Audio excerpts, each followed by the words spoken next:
Good morning, ladies and gentlemen, and welcome to America's tribute to the men and women of its armed forces, to the men and women of Desert Shield and Desert Storm.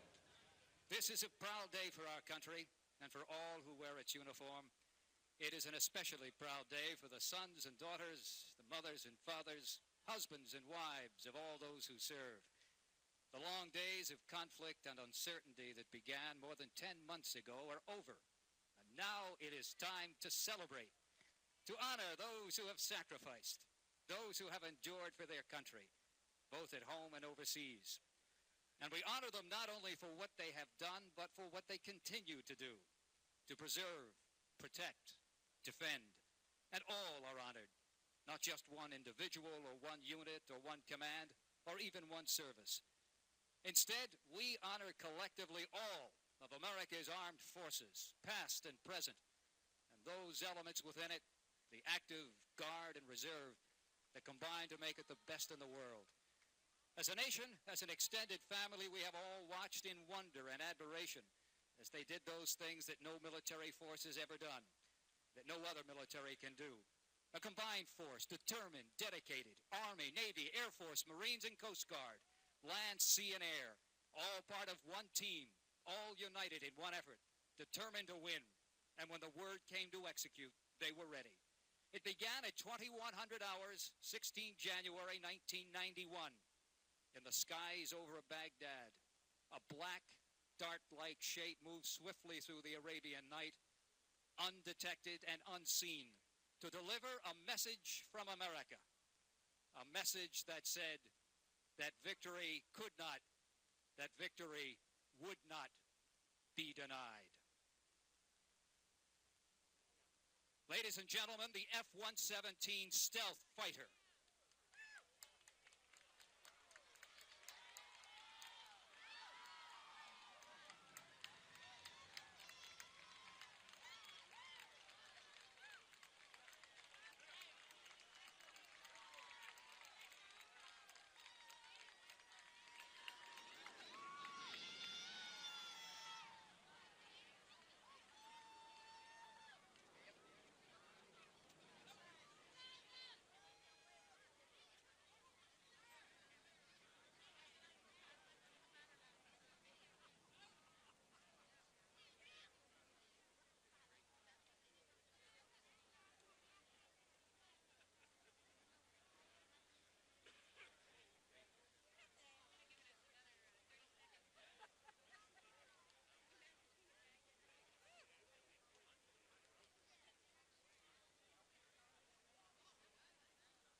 The sound of rotors in the sky has been a familiar one to GIs on the ground ever since the waning days of World War II. And during the last 45 years, those helicopters have evolved in one of our most versatile and flexible weapon systems. They're designed to do almost everything, from search and rescue to medical evacuation, from hauling cargo to reconnaissance, special operations to ground attack. During Operation Desert Storm, Army, Navy, Marine, and Air Force choppers played a vital role in ensuring ultimate victory. The first to pass in review today, a flight of 10 Army choppers from Fort Stewart's Hunter Army Airfield. The same aircraft, the same air crews that took the war to the enemy in the Gulf. They supported the 24th Infantry Division's historic thrust into Iraqi territory, an offensive that won the day for the 18th Airborne Corps in the Euphrates Valley, one that helped end the war quickly, decisively. During that operation, Army helicopters flew round the clock in combat, keeping the Iraqi Republican Guard hunkered down in its bunkers. They resupplied the fast-moving 24th with critical supplies, served as eyes and ears of the ground troops, finding the enemy and cutting him off, preventing his escape. And today, flying side by side with the Victory Division choppers as they pass in review, the famed Huey medical evacuation helos, the airborne lifesavers so familiar to those who served in Southeast Asia.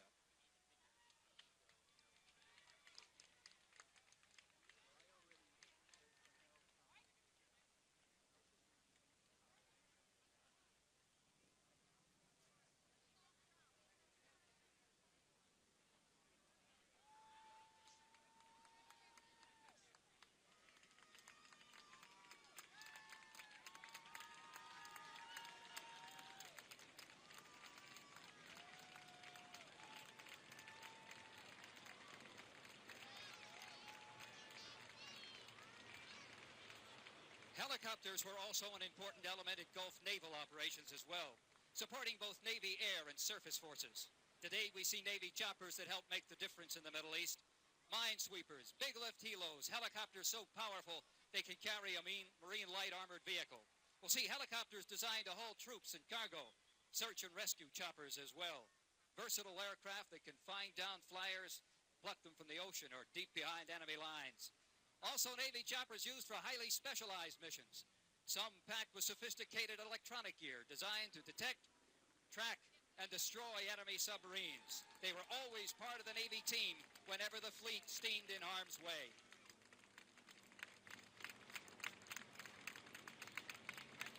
And wherever you found a member of the United States Marine Corps in the Gulf, you could always count on a Marine helicopter being nearby.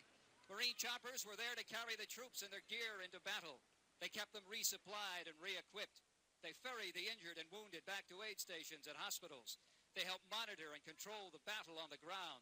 And they directly supported that battle, laying down suppressive fire, attacking enemy armor, escorting Marine troop-carrying choppers into the fight, and performing armed reconnaissance even when poor weather severely limited visibility. Some Marine helos equipped for in-flight refueling, so when trouble broke out in Somalia, they could fly non-stop to evacuate civilians, then return to the fight.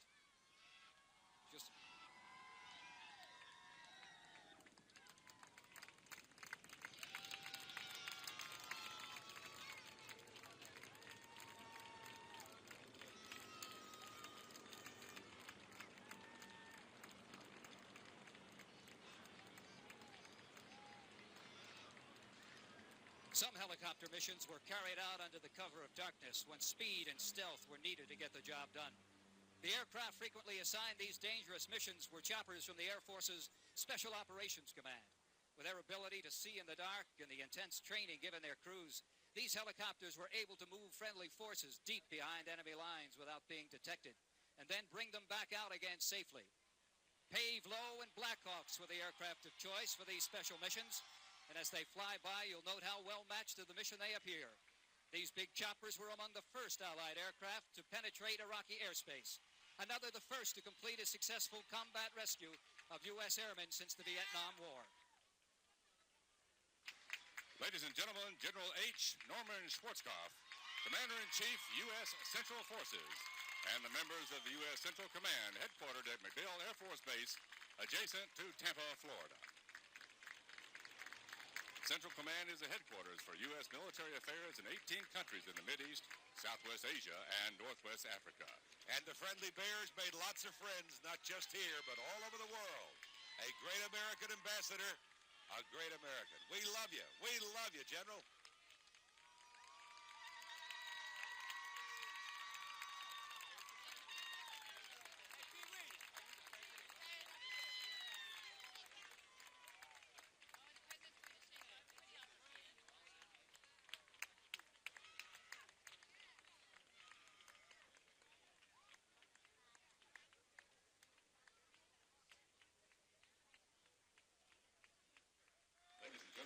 General Schwarzkopf will be joining the President and the official party to review the parade. His deputy, Major General Robert B. Johnston, will now assume command and lead the troops down the marching parade ground.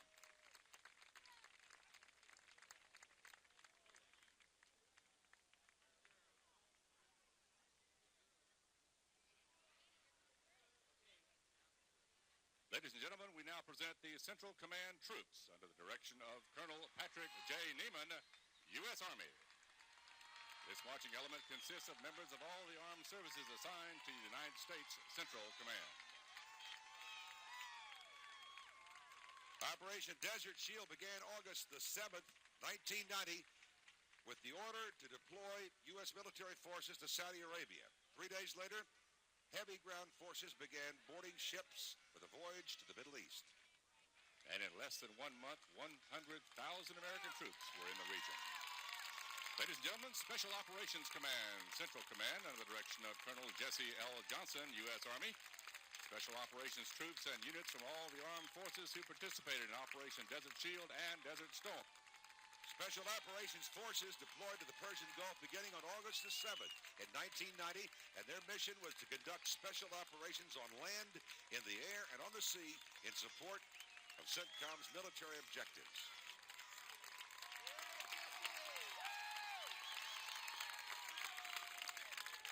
Ladies and gentlemen, this is a coalition of flags, all the coalition countries that participated in Operation Desert Shield and Desert Storm.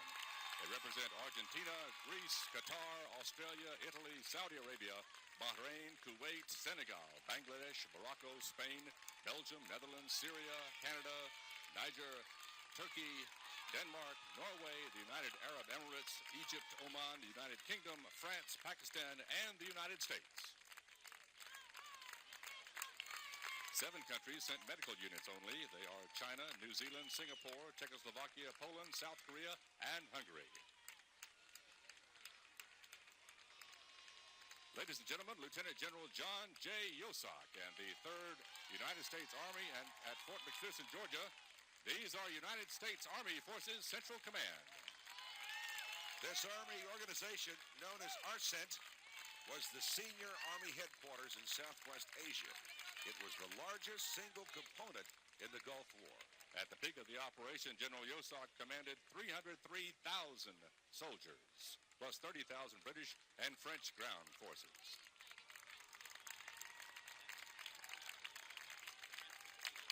Now approaching the review stand, the United States Army Band under the direction of Colonel L. Brian Shelbourne, Jr. The Army's senior musical organization, the United States Army Band, represents the entire United States Army. This band is known as Pershing's Own because it was formed in 1922 by personal order of General of the Armies John J. Blackjack Pershing, who had commanded all of U.S. ground forces in Europe in World War I. And this band will lead the parade in New York again on Monday.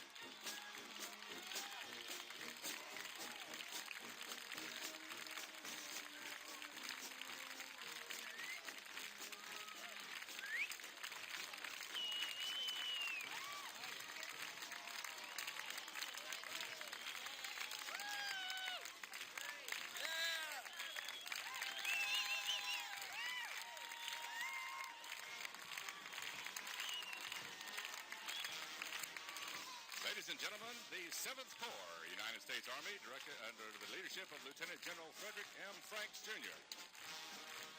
The 7th Corps, including its combat division, regiments, and brigades, and all its combat support and combat service support units. 7th Corps, based in Germany, began supporting Operation Desert Shield in November of 1990.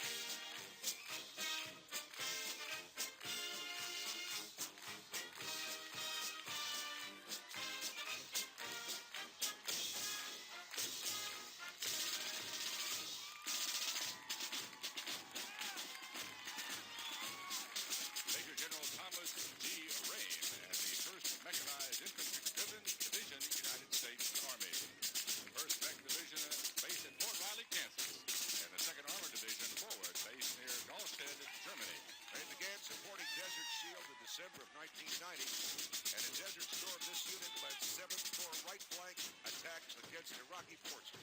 12,000 soldiers deployed from the 1st Infantry to Saudi Arabia, where they were joined by 5,000 forces of the 2nd Armored Division.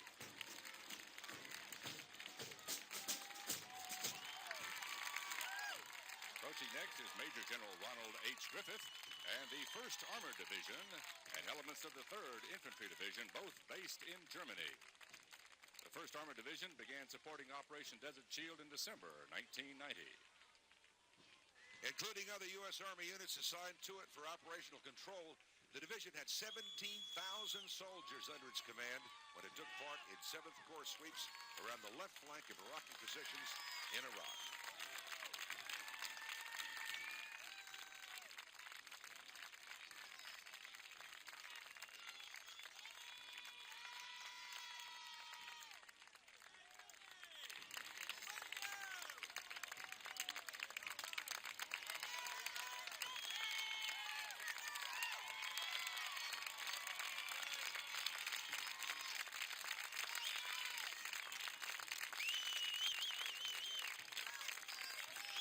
Ladies and gentlemen, Major General Jerry R. Rutherford 3rd Armored Division and elements of the 8th Infantry Division, both based in Germany. This division began supporting Desert Shield in December of 1990, and its mission in Desert Storm was to support 7th Corps advance around the left end of the Iraqi positions, and as we all know by now, they did a darn good job.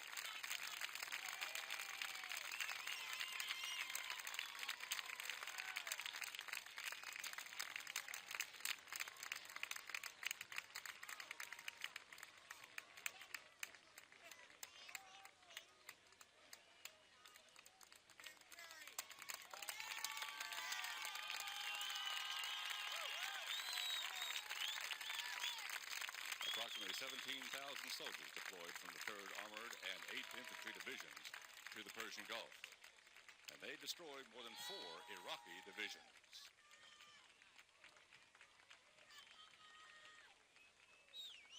And ladies and gentlemen, here is some of the equipment that the Army used in the defeat of Iraqi forces in Kuwait. This is the M1A1 tank, known as the Abrams, and the M2 Bradley Infantry Fighting Vehicle. The Abrams tank is named after General Creighton W. Abrams. Sure didn't. Former Army Chief of coming down Staff the road. That's who the commanded the that's tank the Bradley battalion under General George S. Patton Jr. back in World War II. All right. This first piece of equipment is the M2 Bradley. There were 2,200 Bradleys deployed to Saudi Arabia. The Bradley is equipped with a 25mm automatic stabilized cannon, anti-tank missiles, a 7.62mm machine gun. There were 6 firing ports around the vehicle, which enabled infantrymen inside to fire their weapons while under armor cover.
Ladies and gentlemen, the M2 Bradley has a 600 horsepower diesel engine, and the Bradley can attain a top speed of about 40 miles per hour.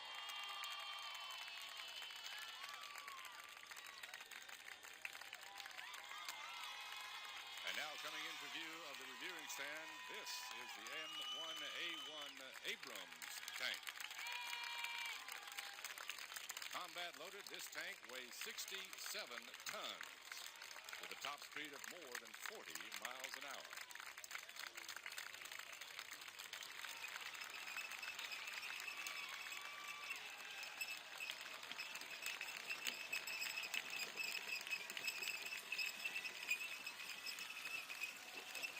The tank has a 120mm smoothbore cannon, fires a fin stabilized anti-tank round with a 1,500 horsepower turbine engine.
direction of Major General John H. Tillelly, Jr. This is the 1st Cavalry Division of Fort Hood, Texas.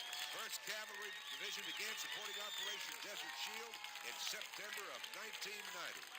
In Desert Storm, the division initially supported 18th Airborne Corps, then the 7th Corps. The division had 17,000 soldiers under its control. They are beautiful.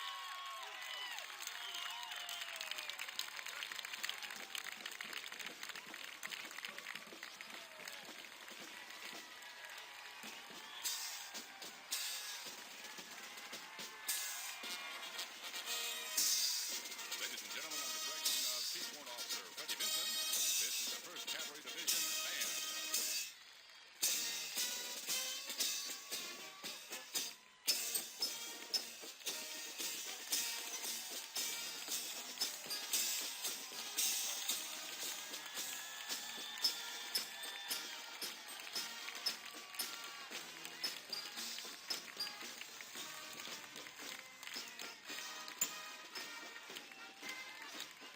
Lieutenant General Gary E. Luck, Commanding General of the 18th Airborne Corps and the 18th Airborne Corps of the United States Army, based at Fort Bragg, North Carolina. Soldiers of the 18th Airborne Corps began deploying to Saudi Arabia on August 7th, 1990. And the Corps was selected because of its unique ability to rapidly deploy a highly versatile, powerful, combined arms force. Major General Barry R. McCaffrey and the 24th Mechanized Infantry Division, United States Army. All soldiers of the 24th Mechanized Infantry Division are based at Fort Stewart, Georgia.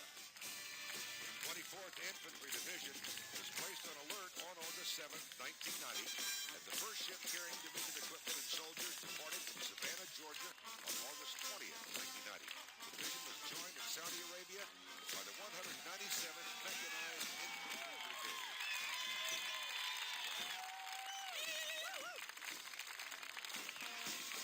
In Southwest Asia, the division's total combined arms team included 25,000 soldiers in 34 battalions. The 24th Mech.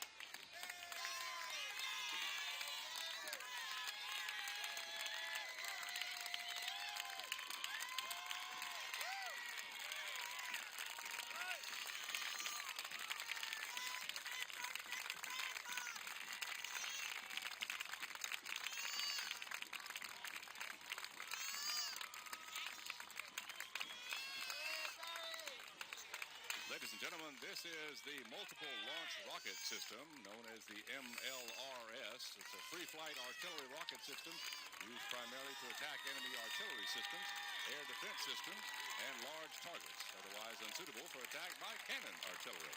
And each launcher vehicle has a crew of 3. The launcher carries 12 rockets, each with 644 individual bomblets, which disperse from the warhead about 200 meters above the target. All 12 rockets can be fired in less than 1 minute. A single MLRS battalion has 27 launchers. Because massed MLRS fires were so effective in the Gulf War, Iraqi soldiers referred to the MLRS as Steel Pain.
howitzer fires a 95-pound projectile, almost 15 miles.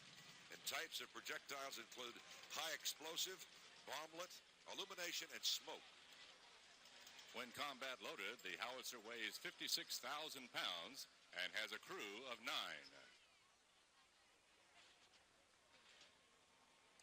In an armored division, there are 3 battalions of self-propelled howitzers, each battalion having 24 of the weapons.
Ladies and gentlemen, from Fort Bragg, North Carolina, Major General Henry H. Shelton and the 82nd Airborne.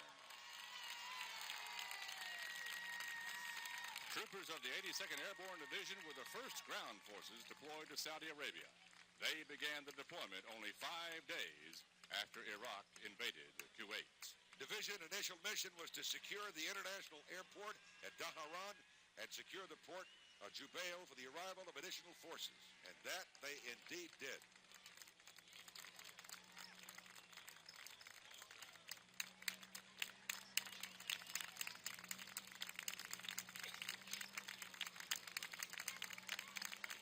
The 82nd Airborne Division is the only airborne division in America's armed forces. Nicknamed America's Guard of Honor, the division remains ready to begin combat deployment to any spot on Earth within 18 hours of being told to do so.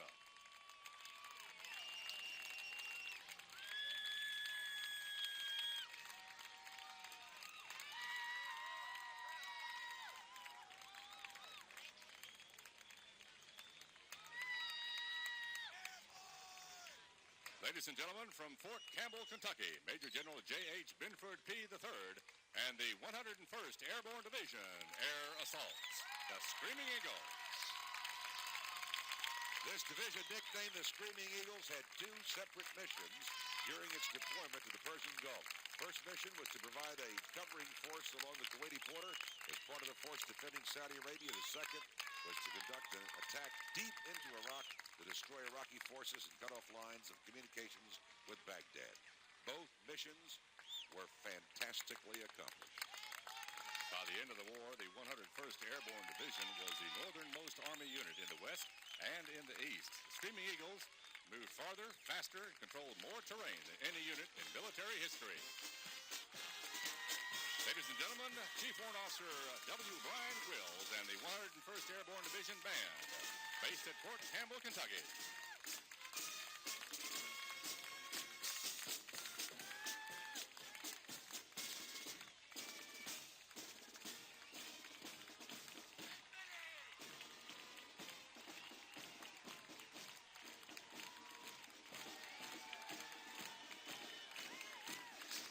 Lieutenant Colonel Andrew R. Birdie and the 101st Airborne Division troops.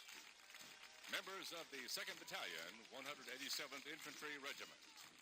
This battalion deployed to Saudi Arabia on September 12, 1990, and the battalion's mission during Operation Desert Storm was to block a crucial highway in Iraq and to prevent Iraqi reinforcements from using that highway.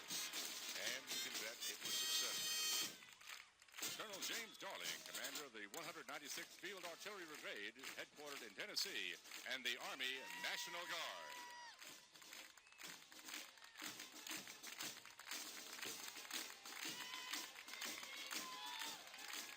More than Army Guardsmen were mobilized under federal control during Desert Shield and Desert Storm, and of these, almost 38,000 deployed to Southwest Asia. The flags of the 50 states and U.S. territories and the Army National Guard soldiers behind them represent all the soldiers of the Army National Guard who served during Operation Desert Shield and Desert Storm. And many Army National Guardsmen are still in the Persian Gulf, upholding a 353-year-long tradition of service in every conflict in our nation's history.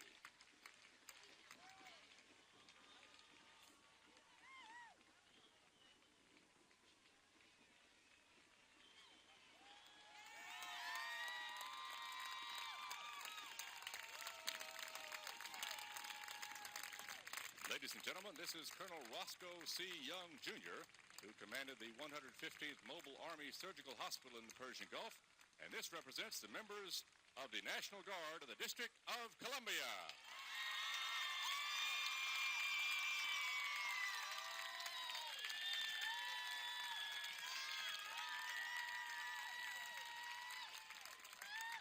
This marching element is comprised of members of the 547th Transportation Company, the 115th Mobile Army Surgical Hospital, and the 372nd Military Police Battalion. We are so proud these are our hometown troops, and these units served in Saudi Arabia and Iraq during the war. The 547th Transportation Company logged more than 700,000 miles on the road and sustained no casualties.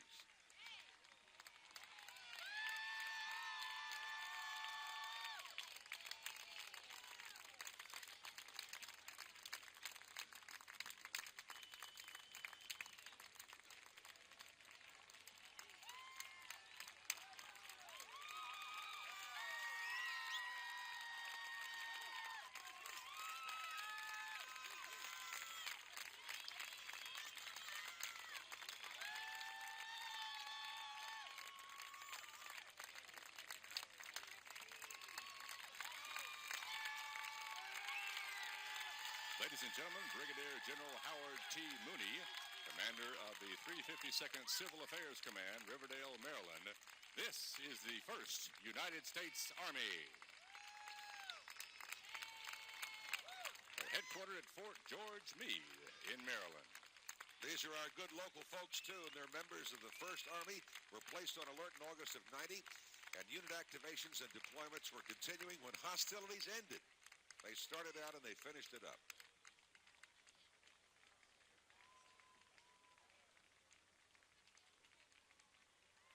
One unit of the 1st Army, the 14th Quartermaster Detachment, suffered more combat casualties than any other single U.S. unit when its barracks was struck by a Scud missile.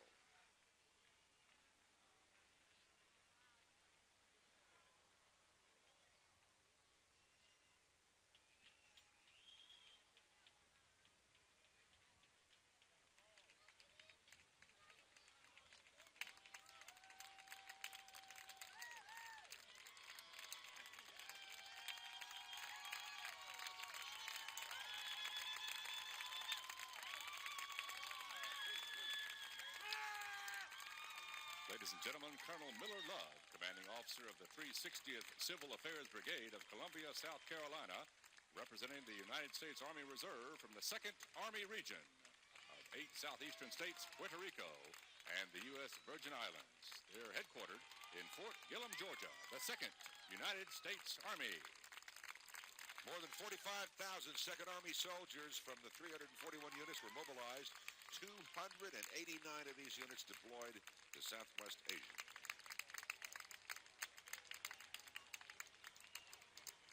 And we haven't forgotten that nearly 100 of these units are still on duty in the Persian Gulf area.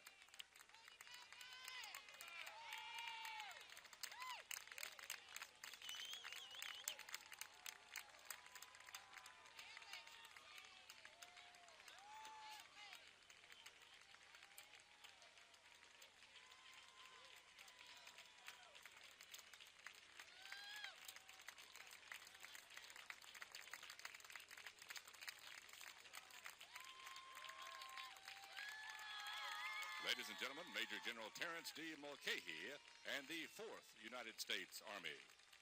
They're headquartered at Fort Sheridan, Illinois. It supervises the readiness and training of 144,000 reservists and National Guardsmen in a 7-state Midwestern area. Units contributing soldiers to this formation are 416th Engineer Command, which built more than 2,000 miles of road and constructed 290 miles of pipeline. 300th Military Police Command, which operated POW camps and performed other security functions. The 83rd, 123rd, 86th, and 88th Army Reserve all provided critical support in transportation and services. And the important thing, the 425th Transportation Brigade, which performed long-haul transportation of fuel, water, ammunition, and other supplies, all needed to keep the war going.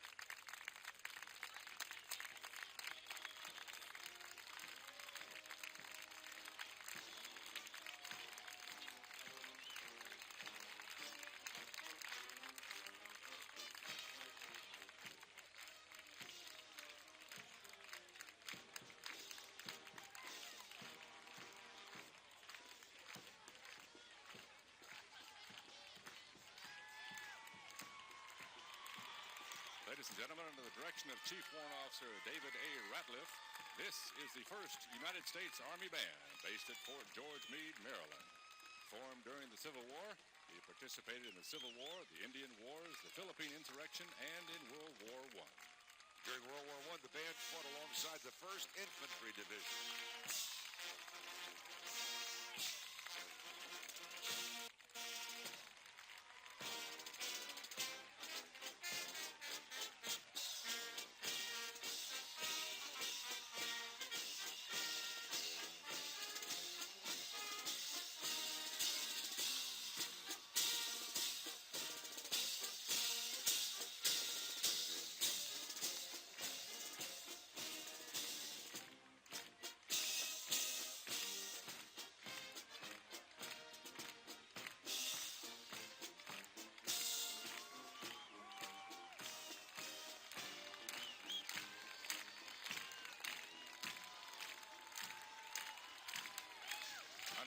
Leadership of Lieutenant Colonel Gene Johnson from Fort Sam, Houston, Texas. This is the 5th United States Army. This marching unit represents more than 12,000 reservists from the 5th Army area called to active duty for operations in Southwest Asia. They are from Arkansas, Louisiana, Kansas, Missouri, Nebraska, New Mexico, Oklahoma, and Texas. 5th Army troops provided maintenance and medical care, postal operations, military police, and security forces for prisoners of war camps. Even today, members of the 5th Army are participating in operations providing comfort in support of U.S. efforts to aid the Kurdish refugees in Turkey and northern Iraq.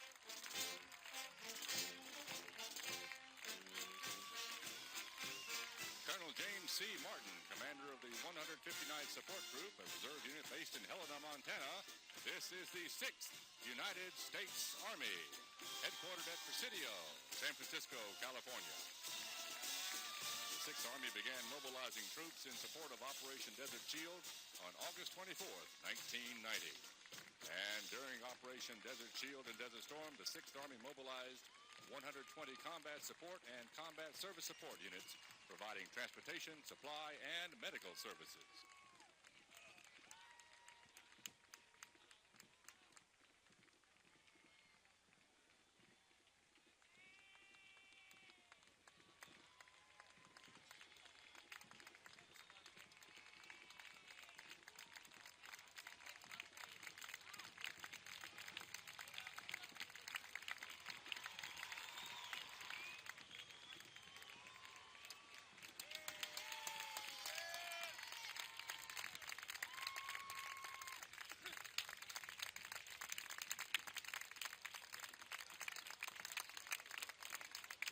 Ladies and gentlemen, these vehicles are known as Heavy Expanded Mobility Tactical Trucks, the HEMTs.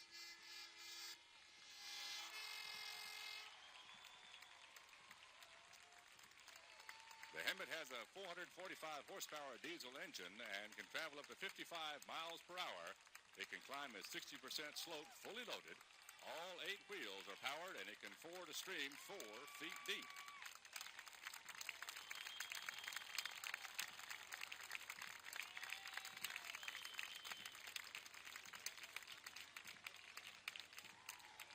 They tell me a total of 12,206 of these HEMTs have been purchased. And they were used, of course, in the desert campaign. And they were so critical that they were flown directly from the manufacturer to Saudi Arabia.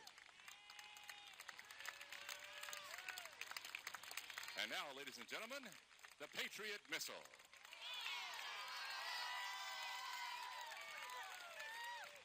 27 Patriot missile batteries were deployed to the Middle East, including 4 batteries to Israel, 2 to Turkey. Out of 53 possible targets in their engagement area, Patriot missiles successfully intercepted 51 of them. The Patriot missile, made with pride in the USA.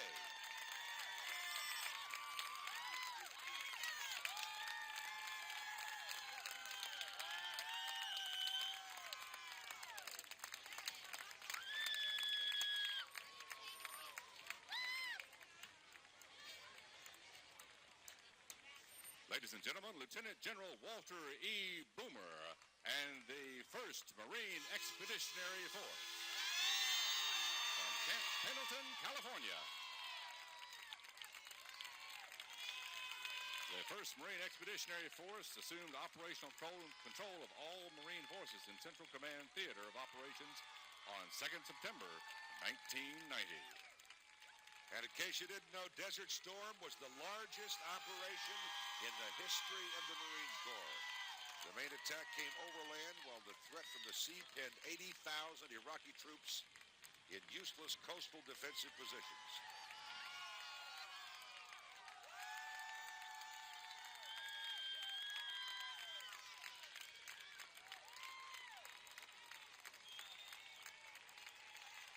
As their share of the war, the Marines would claim 1,040 enemy tanks, 608 armored personnel carriers, and 432 artillery pieces destroyed or captured, and at least 20,000 prisoners taken.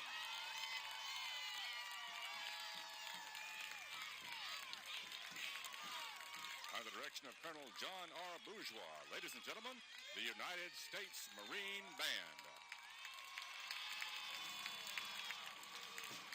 Marine Band is America's oldest musical organization, founded by an act of Congress in 1798. Made its debut in the White House in 1801 for John Adams, and was given the title the President's Own by Mr. Thomas Jefferson.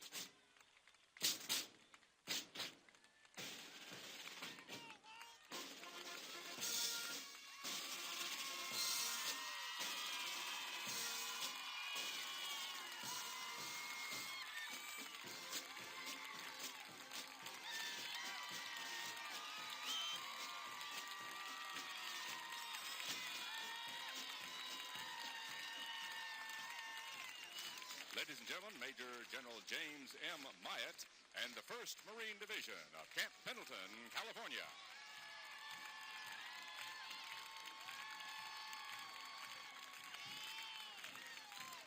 First Marine Division landed in Saudi Arabia and moved forward and to the west. And on their right flank between the main road leading north to the Persian Gulf was the Joint Forces Command East.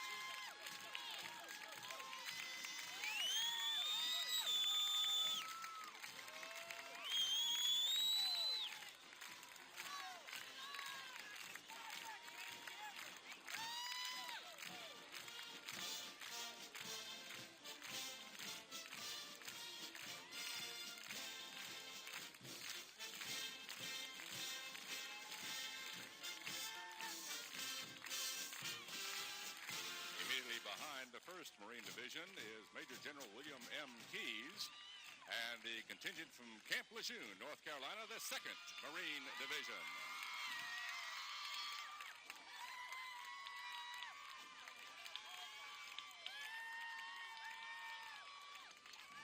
2nd Division on the 27th of February stayed in the vicinity of Al Jabra, forming the bottom half of the box that caught the retreat of the Iraqi main force along what became known as the Highway of Death.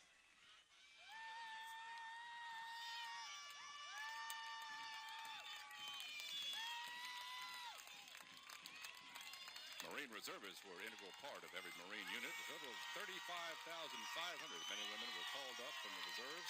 13,000 of them served in Southwest Asia.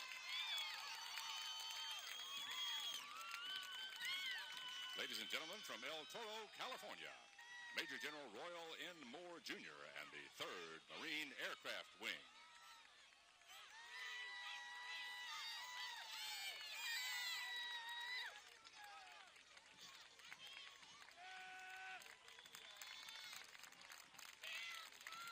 By January 16th, 1/4 of all U.S. fixed-wing aircraft in the theater were Marines, and they had a full role to play. Airstrikes reduced Iraqi's frontline divisions by 50%, and the second line was lessened to 60%. The air campaign also masked the forward movement of the Allied ground forces. And the Marines are proud to say that their readiness capability remained at more than 90% throughout the war.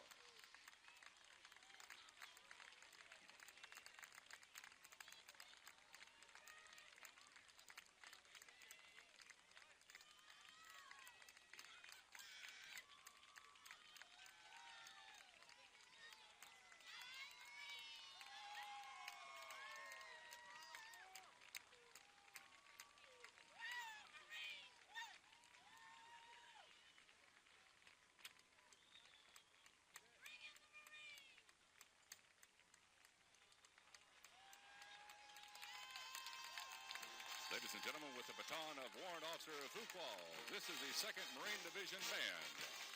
They accompany the 2nd Marine Division units into Southwest Asia.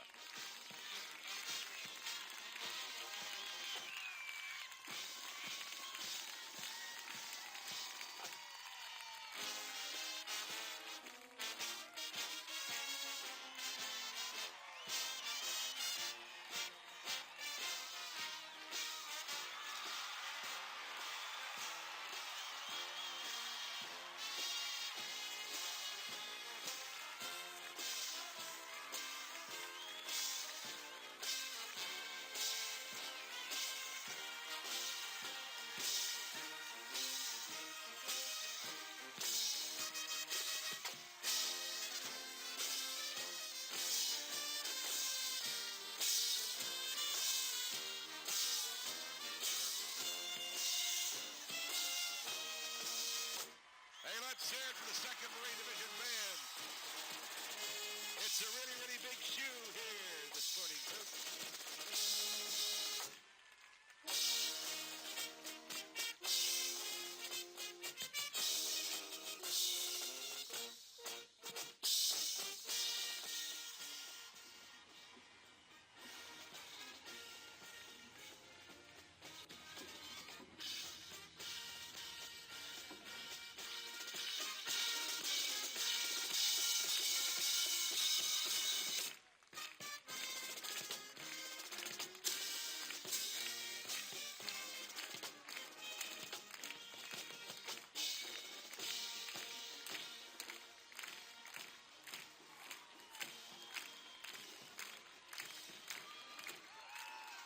Under the leadership of Brigadier General James A. Brabham, Jr., this is the 1st Force Service Support Group from Camp Pendleton, California.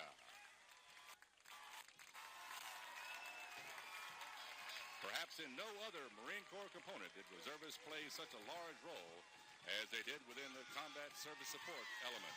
These men and women filled roles in many occupational specialties, which were a vital link in the supply system providing food, fuel, and ammunition to forward combatants.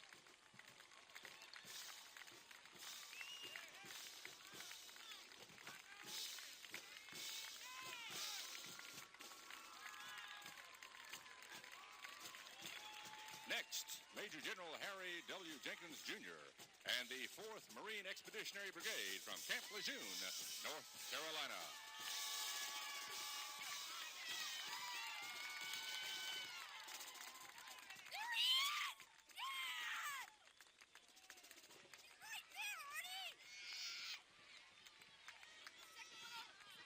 As known in Marine parlance, the 4th MEB sailed from Morehead City, Carolina, and the brigade numbered 8,000, loaded in 5 ships. It proved to be the fastest deployment of an amphibious force this size, with the formation and departure completed within 11 days from the execution order.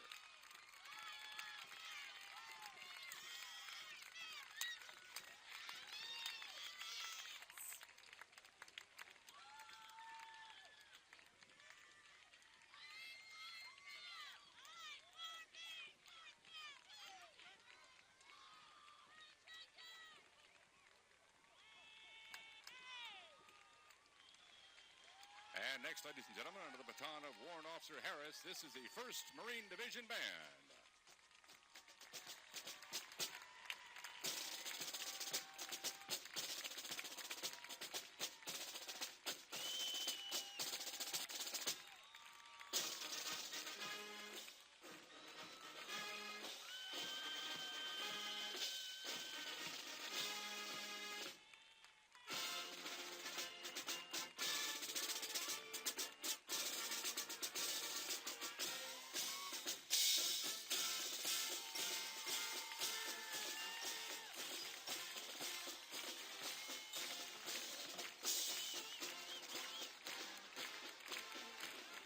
Ladies and gentlemen, Major General John I. Hopkins and the 7th Marine Expeditionary Brigade from 29 Palms, California.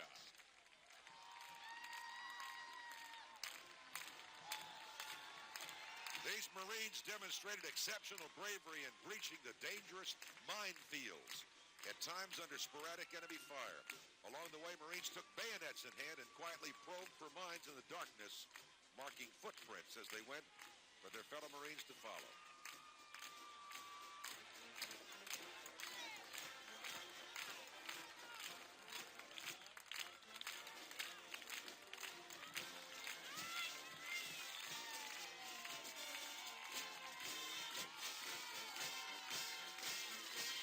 Well, next, Willard, we've got a lot of equipment from the Marine Corps that passed by here. We've got a motorcycle that's been changed over for military use, a fast attack vehicle, along with one of the Marines' main battle tanks.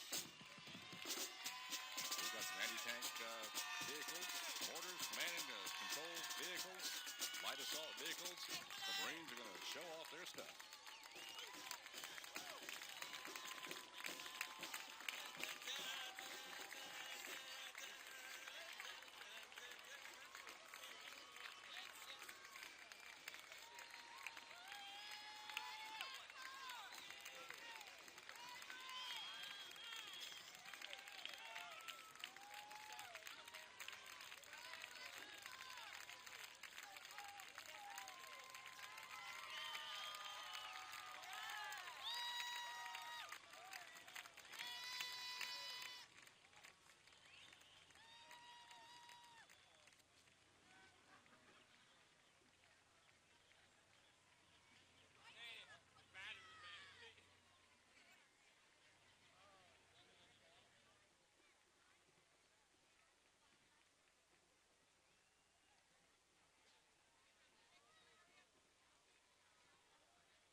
This is the Marine main battle tank. It's a combat vehicle that can fire on the move. Carries 63 rounds of 105 millimeter ammunition for its main gun and 6,000 rounds of machine gun ammunition.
These fast attack vehicles are used in Southwest Asia to rapidly deploy the TOW missiles, counter enemy armor, and the fast attack vehicle is capable of negotiating the most formidable of terrains.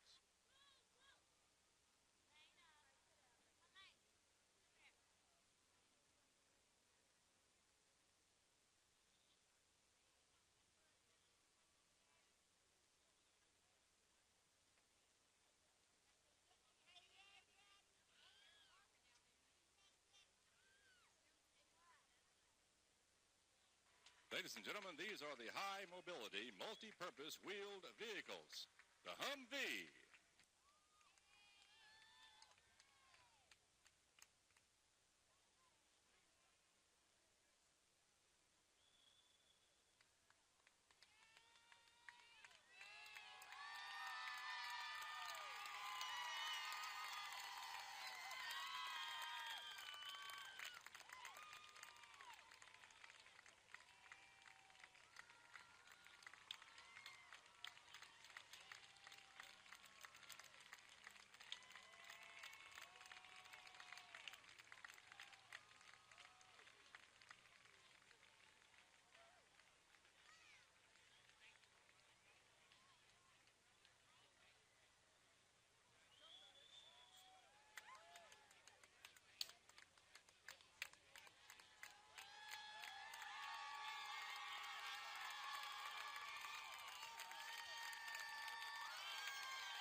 Ladies and gentlemen, these are 155-millimeter howitzers.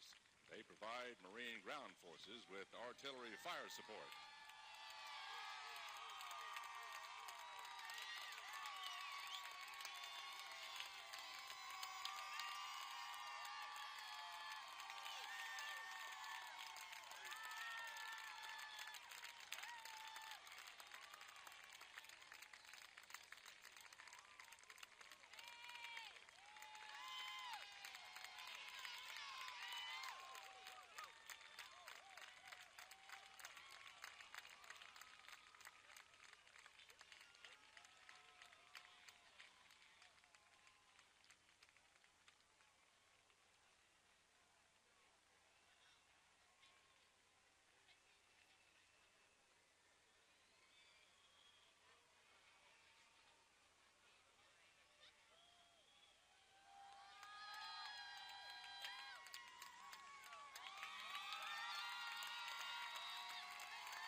Ladies and gentlemen, Vice Admiral Stanley R. Arthur, Commander of 7th Fleet during the Operation Desert Shield Desert Storm.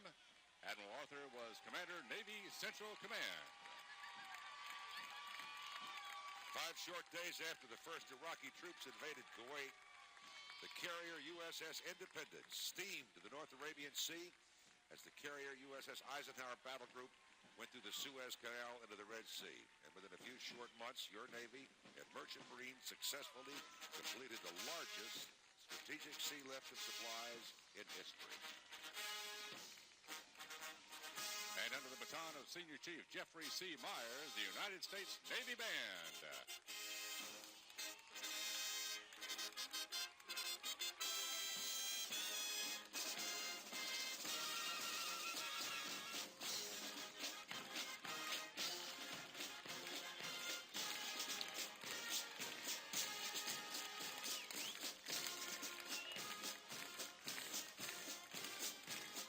The United States Navy Band is your Navy's premier musical representative in Washington, D.C.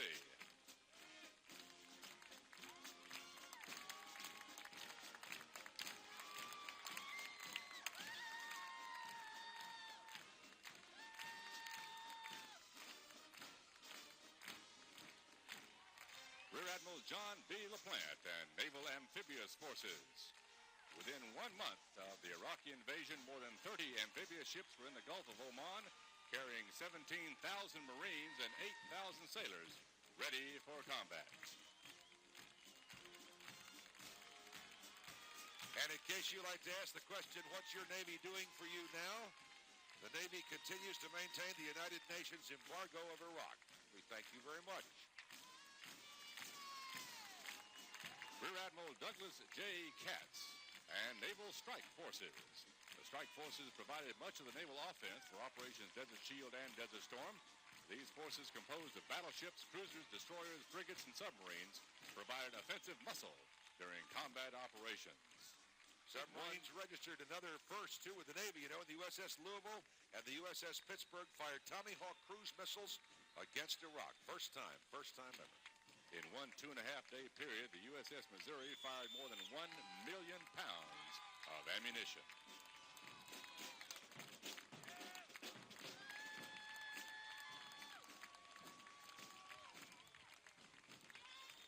Ladies and gentlemen, these are the Tomahawk cruise missiles. In the very first days of the war, the Tomahawk cruise missile made its mark as a technical hero in Operation Desert Storm. Proved to be one of the most dramatic technological successes of the war. 20 ships and submarines fired nearly 290 cruise missiles into Iraq and also into occupied Kuwait during the war. The Tomahawk has the advantage of being hard to see on radar and hard to shoot down. Also is able to attack targets too dangerous for manned aircraft. Accuracy rates were outstanding.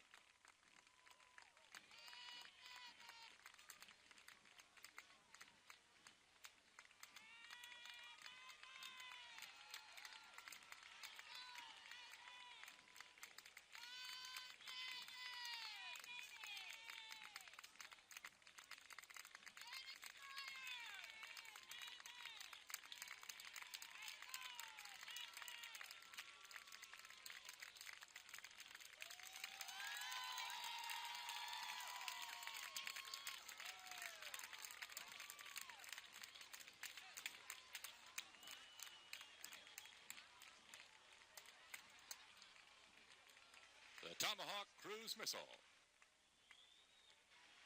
Rear Admiral Riley D. Mixon and Naval Aviation Forces. The Air War demonstrated the versatility and capability of high-tech aircraft and smart bombs. But the Air War was fought and won by highly educated, motivated, and trained people. They must be all Navy people then. Understand that they provided both air defense and strike capability, allowed the coalition to sever Iraqi supply lines, destroyed nuclear, biological, and chemical weapons facilities, and disabled communication networks, and eliminated Scud missile launchers. Navy does it all. That's a pretty good record. And that was during their lunch hour, by the way. When they really got serious, they got serious. Ladies and gentlemen, this is the towed Pioneer Unmanned Vehicle, also known as the RPV. This is the unmanned vehicle to which Iraqi soldiers tried to surrender. Why? Because they knew that the USS Missouri was about to fire a big 16-inch shell their way.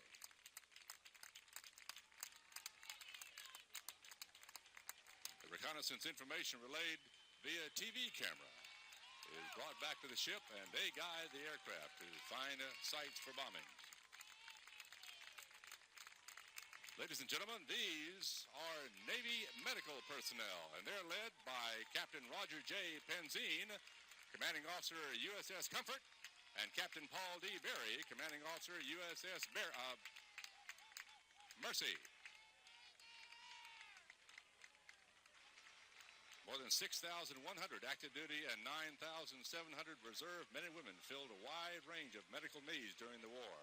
The people here today represent the best of Navy medicine. These ships provided 1,000 beds in comprehensive medical facilities that rival hospitals ashore. More than 50% of the reservists recalled were medical people. They, along with Navy corpsmen and doctors assigned to the Marine Corps, performed their duties with excellence and professionalism.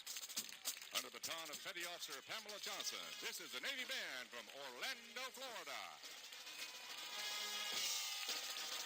The only active duty military band in the state of Florida.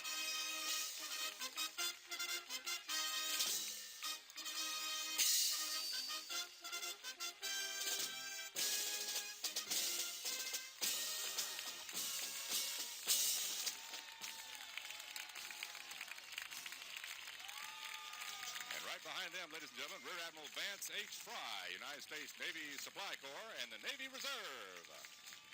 Nearly 20,000 Navy reservists answered the call to duty in Operation Desert Shield and Desert Storm, and they joined effectively with their active duty counterparts, working and fighting together in harmony.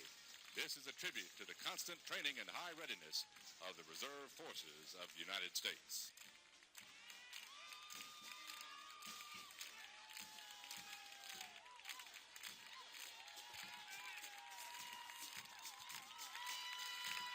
Reserve forces provide chaplains and intelligence specialists, harbor defense units. In Navy terms, they hit the deck running. Rear Admiral Robert Sutton and the Combat Logistics Force. Against Iraq, the United States won a victory half a world away, and Combat Logistics was responsible for bringing the fight to that distant enemy.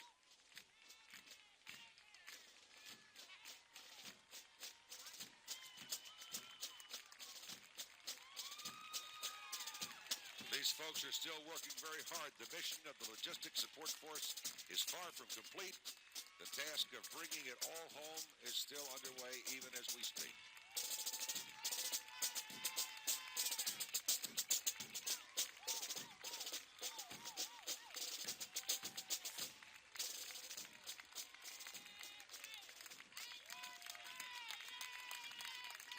Ladies and gentlemen, Captain Michael R. Johnson, Civil Engineering Corps, with the Construction Battalion Forces, the Seabees of the Navy.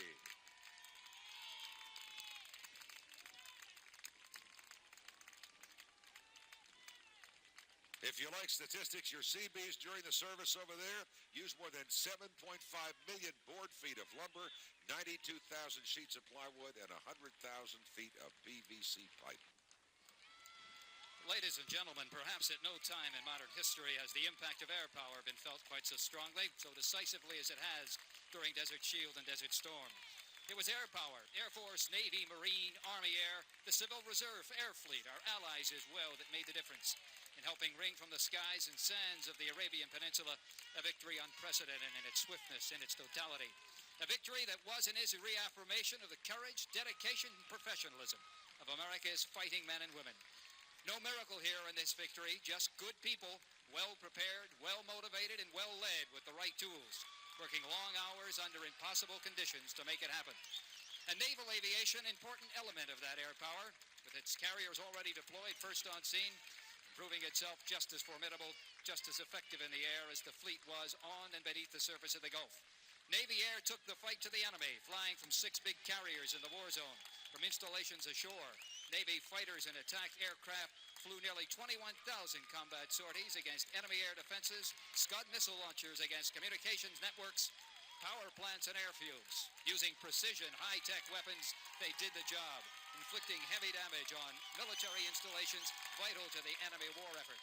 While the Navy's premier fighter, the F-14, joined by other Hornets, flew round-the-clock combat air patrols to protect the strike flights.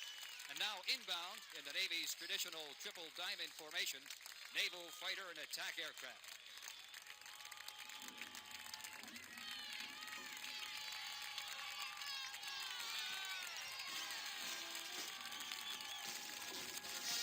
Lieutenant General Charles H. Horner, U.S. Central Command Air Forces. The United States Air Force Band and the Air Force Reserve Pipe Band, under the direction of Lieutenant Colonel Alan J. Bonner and Drum Major Master Sergeant Jack Story.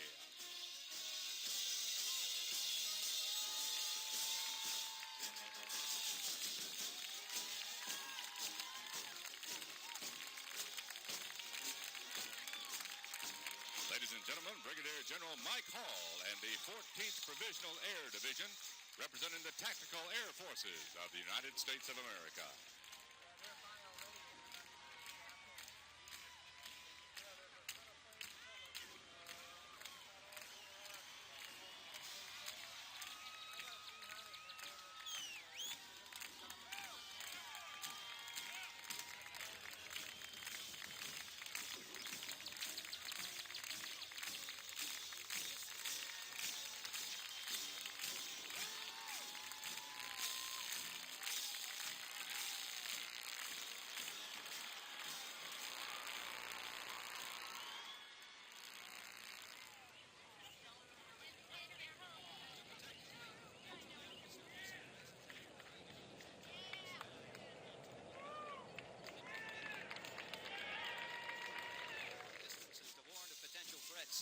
Flying some 1,200 day and night missions in all weather during the conflict.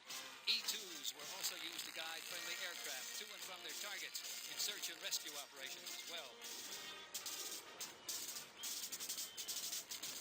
While watching a high-speed fighter or attack aircraft land on the pitching deck of a carrier can be exciting, the plane most crewmen in the Middle East wanted to see land was the old low and slow C-2 Greyhound. Powered by 2 turboprop engines, the C-2 carried up to 10,000 pounds of vitally needed supplies to the carriers. On the ground, the F-15 Eagle, an all-weather, extremely maneuverable supersonic fighter designed to gain and maintain air superiority in any hostile environment. The P-3 Orion looks like a non-lethal troop transport or cargo carrier, but don't be fooled. Potential enemy sailors don't like it, and with good reason. While its primary mission is sea surveillance, this 4-engine turboprop can carry torpedoes, air-to-ground missiles, and cruise missiles as well. On the ground now, Colonel Tom Blitz and the 15th Provisional Air Division of Tactical Air Forces, United States Air Force. The last Navy aircraft in today's review, the C-9 Skytrain II, was as reliable as the plane it's named after, the original Skytrain, the C-47. Just as the old Goonie was based on a highly successful commercial airliner, the DC-3, the DC-9, the C-9, a derivative of the McDonnell Douglas DC-9. And like its counterpart, the C-9 carries people, supplies, and spare parts to 2,500 miles on a single tank of gas.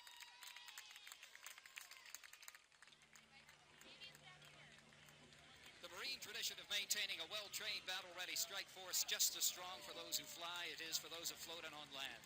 566 Marine aircraft took part in Desert Storm.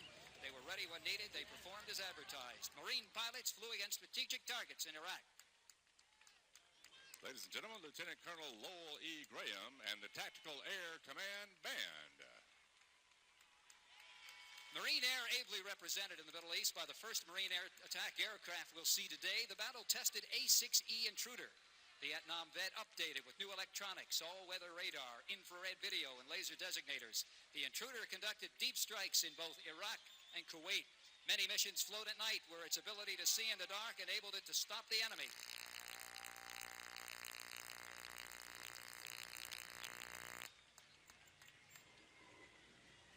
Go ahead. The next Marine aircraft, a highly modified Intruder called the EA-6B Prowler. 4 seats instead of the usual 2.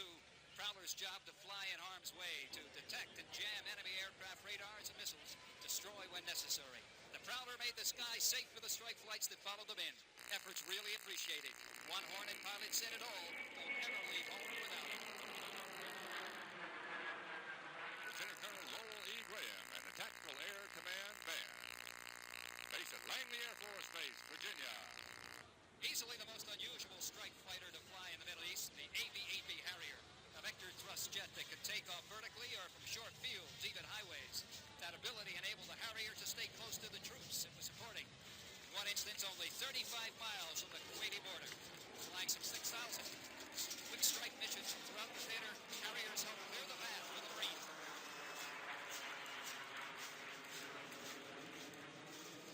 The supersonic FA-18 Hornet, combination fighter and attack aircraft, both a superb dogfighter in gaining and maintaining air superiority, and an extremely accurate and reliable platform for dropping weapons on enemy ground targets. 7 Marine Hornet squadrons deployed to the Middle East for Desert Storm, and they amassed a total of more than 10,000 combat hours in the air, dropping more than 17.5 million pounds of bombs. On the ground, the F-16 Fighting Falcon. A versatile performer which can attack targets day or night, a wide variety of weapons.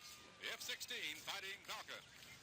The last Marine aircraft in today's aerial review, the KC-130 Hercules. 4-engine turboprop transport did more than haul cargo. Modified as an in-flight tanker to refuel Marine fighters, attack aircraft in the air, to extend their range and to give them more time over target. During Desert Storm, both active and reserve KC-130s and crews refueled more than 4,500 Allied aircraft, offloading some 26 million pounds of jet fuel in the process.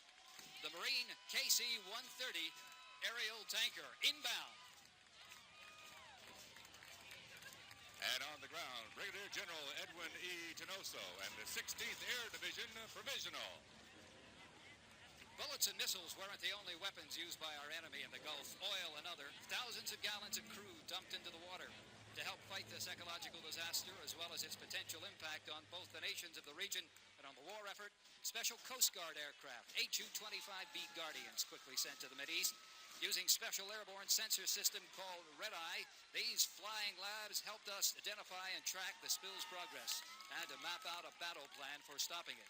It's the U.S. Coast Guard's HU-25B Guardian, with sophisticated side-looking radar and both infrared and ultraviolet line scanners.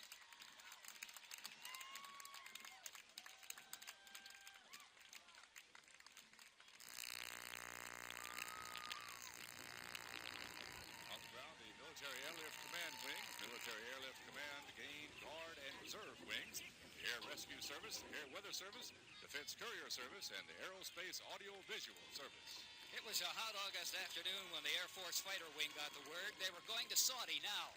38 hours and 7,000 miles later, 2/3 of the wing sitting alert, ready to fly combat air patrol. 5 days later, 5 Air Force fighter squadrons, AWACS, and the 82nd Airborne brought in by strategic airlifters. A typical Air Force response, tough, professional, efficient. Today, you'll see some of the planes that made it possible. First, the heavily armed AC-130. And on the ground, the F-117 Stealth Fighter. Without its guns and other special equipment, the C-130 has been the Air Force's primary tactical airlifter for some 30 years now. More than 150 of them, active guard reserve, deployed at the start of Desert Shield, moving thousands of people and tons of cargo to keep coalition forces well-armed, well-fed, and well-prepared. It was the 130 that helped make possible the Hail Mary Pass. On the ground, Brigadier General Patrick J. Taurana, the 17th Provisional Air Division. Next in line in the air, the 141 Starlifter, the backbone of America's strategic airlift, the first U.S. aircraft in Saudi Arabia. It was a 141 that brought in the people and equipment needed to control the tons of cargo that would soon follow. In those tons, almost everything we needed to win the war, from Patriot missiles to mail from home. These represent the Strategic Air Command forces throughout the United States, Europe, and the Pacific. Inbound next, the largest aircraft in the free world, one that made possible history's greatest airlift, the massive C-5 Galaxy. During Desert Shield and Desert Storm, C-5s moved more than 250,000 tons of cargo and 87,000 troops to the Mideast.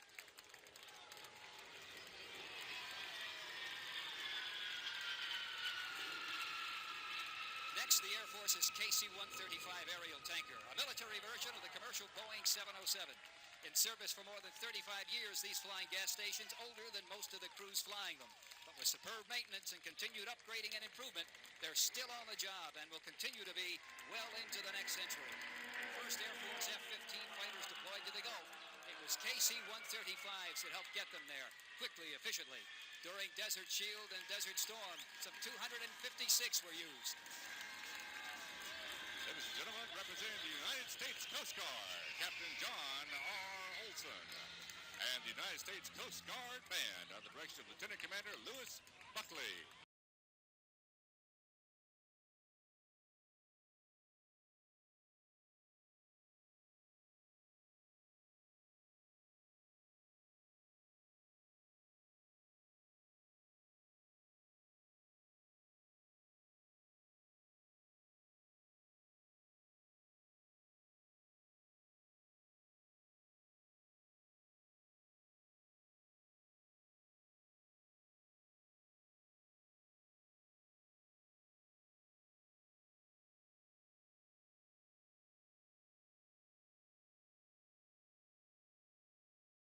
The Air Force's newest airborne tanker, the KC-10 Extender, a triple-threat aircraft that can carry people and cargo while still refueling other planes.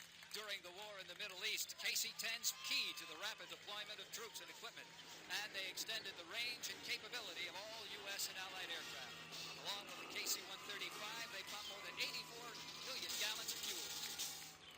The United States Coast Guard Port Security Unit, under the leadership of Commander David A.B. Edling, U.S. Coast Guard Reserve. Passing in the air next, an Air Force B-52G Stratofortress, a 30-year-old airplane that helped deflate both the fighting strength and morale of Iraq's vaunted Republican Guard.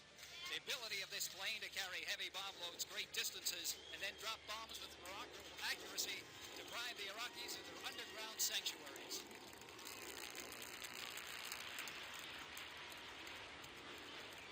It doesn't drop bombs, fire rockets, or launch missiles, but the air war in the Mideast wouldn't have been nearly as successful without it. The E-3 Sentry, the AWACS, Air Force's airborne warning and control system. In the air somewhere over the Gulf, 24 hours a day, every day during the war, amassing a total of nearly 12,000 hours on patrol. Despite multiple coalition forces and languages, E-3 successfully controlled more than 3,000 Allied sorties daily. Their radar eyes were used to spot enemy aircraft, then guide friendly fighters to intercept and attack them. It was an AWACS that directed a Saudi F-15 pilot to his twin Iraqi fighter kills. The E-3A Sentry, the eyes of the American Eagle. Ladies and gentlemen, Captain Frederick N. Wilder, the United States Coast Guard Composite Units. No single airplane contributed more to the war effort than the Air Force's F-117 stealth fighter. On that important first day of the air campaign, it represented only 2.5% of all Allied aircraft in theater, yet accounted for more than 31% of the targets hit. And while set against the most formidable air defenses ever faced by American airmen, not a single stealth was lost. The F-117, combining stealth technology with precision delivery to help ensure Allied air superiority.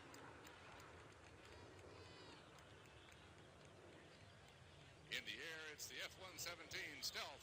On the ground, it's the United States Coast Guard Raider boat, used by port security men and women during Desert Storm, designed for port defense, anti-terrorist, and anti-sabotage operations.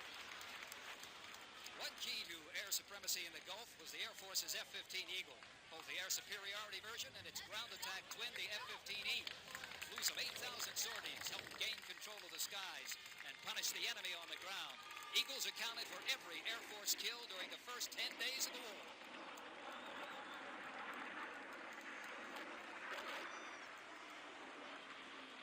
Ladies and gentlemen, a great big thank you to the United States United Services Organization, the USO. The next aircraft, the F-16 multi-role fighter. More sorties flown by these Air Force Fighting Falcons than by any other aircraft in the Mideast during the war. 13,500, maintaining more than a 95% mission-capable rate while doing it. Some F-16s equipped with special night navigation gear, put it to good use, seeking out and destroying scud sites and key Iraqi military installations. Flying Eurofighter tactics is hard on airplanes no matter how well they're built. You don't expect to see many of them still in active combat at the 25-year point, but there are exceptions. Two versions of the Vietnam-era F-4 Phantom very much in evidence in the Persian Gulf. The F-4G Wild Weasel, given the tough job of finding, blinding, and destroying enemy air defenses, and the reconnaissance version, the RF-4, flying alone, unarmed, and unafraid.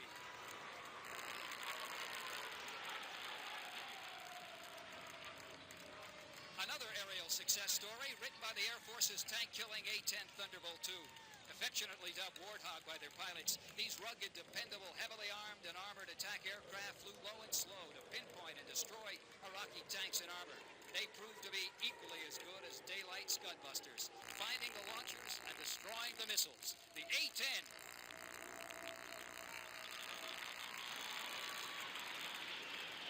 Two versions of another Vietnam-era fighter turned in outstanding performances during the Gulf War. Precision's weapons delivery and all-weather flying enabled the swing-wing F-111 to take out Saddam's key nuclear, biological, and chemical sites, as well as his hardened aircraft shelters and armor. The EF-111, called the Raven, specially equipped to blind enemy air defense radars, and it did just that. The F and EF-111.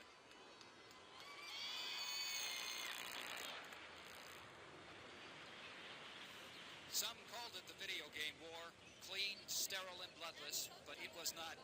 Those who fought the war know better. Those who flew the swift jets in the fire over Baghdad know better. Those who slept on sand and tasted it, yet still found time to laugh know better. Those who rode the great gray ships and searched the sea and sky know better. Those who will not return know better. For them, for all that they gave, for all that was given, we raise our hand in high salute. And remember, we remember.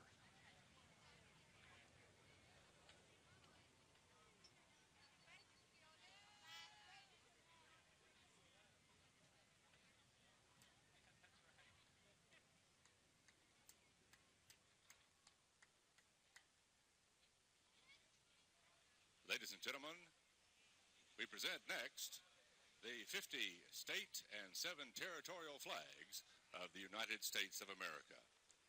These flags are displayed at many ceremonies conducted by the military, whether it be a single service parade or a joint service ceremony marking the arrival of a foreign dignitary.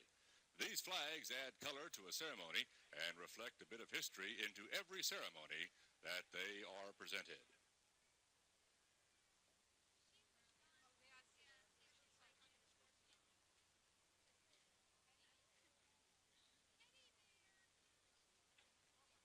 The 7 territorial flags are the flags of the District of Columbia, Puerto Rico, the Virgin Islands, Guam, American Samoa, the Commonwealth of the Northern Marianas, and the Trust Territories of the Pacific Islands.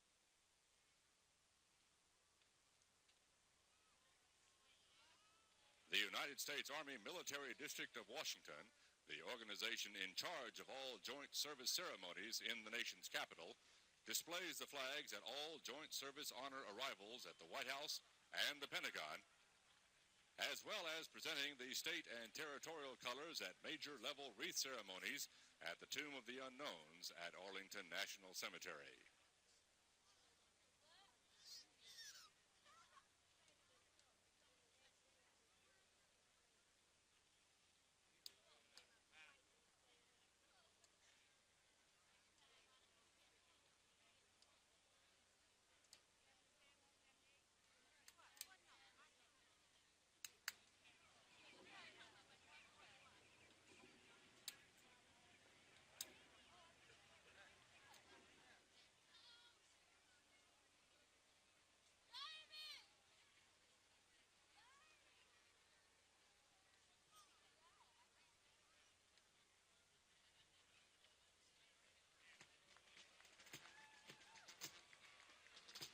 Ladies and gentlemen, the state and territorial flags of the United States of America.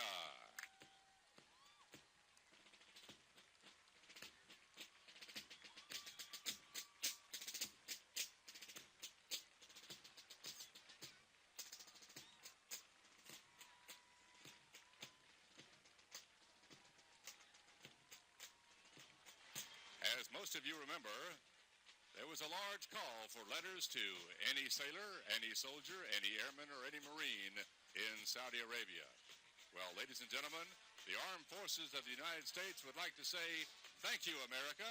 This is to any American, Main Street, USA.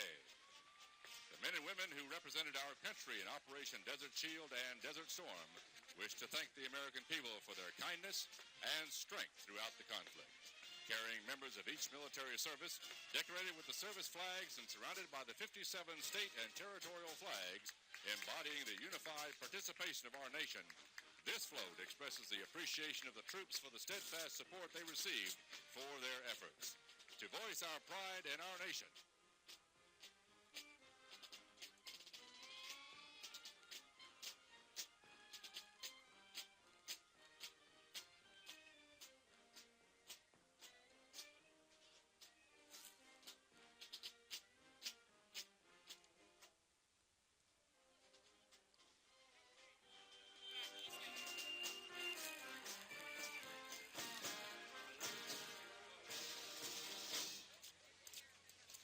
ladies and gentlemen, we ask you please to join the United States Army Chorus in singing God Bless America. God bless America, land that I love. Stand beside her and guide her through the night with a light from above. From the mountains to the prairies, to the oceans white with foam.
gentlemen, please remain in your seats. Please remain in your area.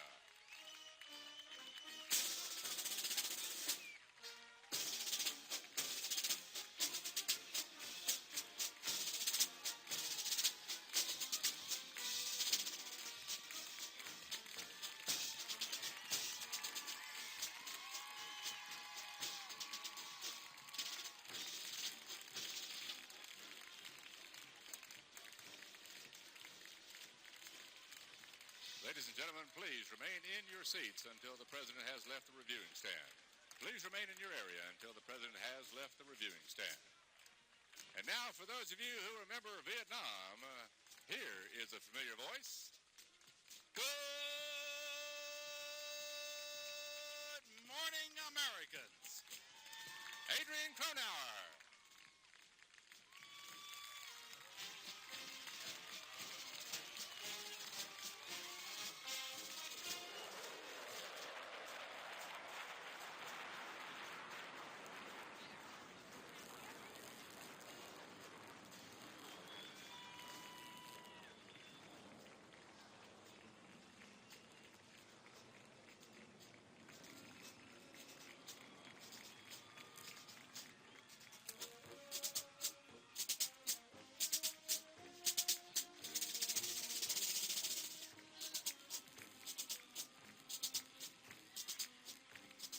Ladies and gentlemen, please remain in your areas until the President has left the reviewing stand. Please remain where you are. Thank you.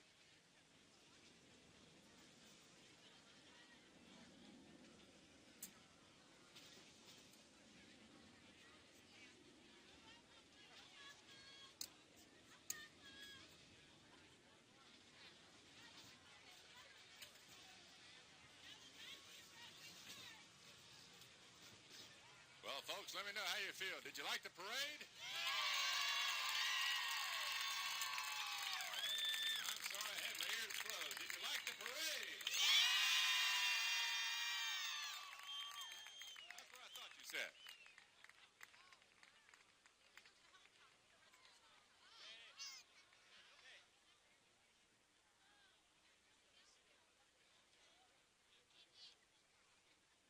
Would like to remind everybody that military units, aircraft, displays are all now on display on the mall between 14th and 7th Streets. You're cordially invited to visit, see what's going on, see all the equipment used in Desert Shield and Desert Storm.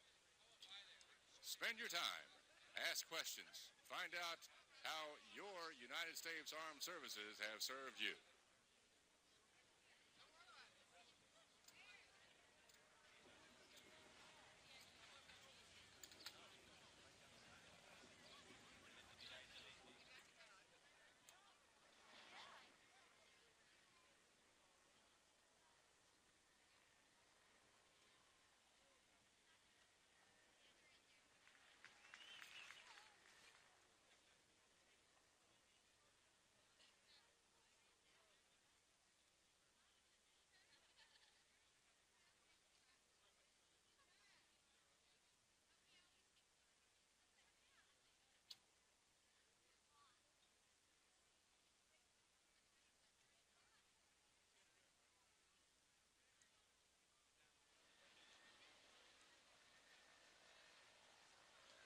Ladies and gentlemen, next on tap for the members of the Armed Services who just marched in front of you is a picnic on the ellipse for the members of the marching units and their families. I would remind all those who are family members that you do need your passes to get into the picnic, and only those marching unit members and their families are allowed in the picnic area. You saw a march, now we're going to feed them.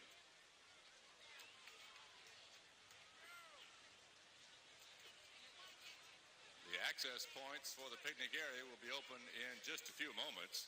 They are located at Constitution Avenue and 15th Street, Constitution Avenue and 17th Street, and Constitution Avenue and 16th Street, just behind the Presidential Review stand.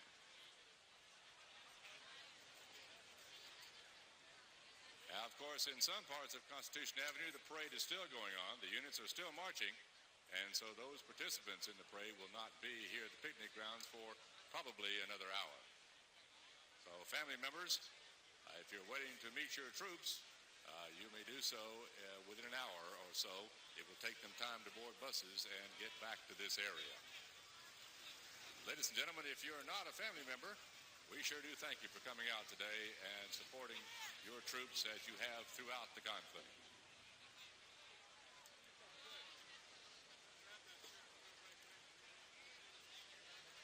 Once again, the picnic access points are not open yet. They'll be open in just a few moments. So please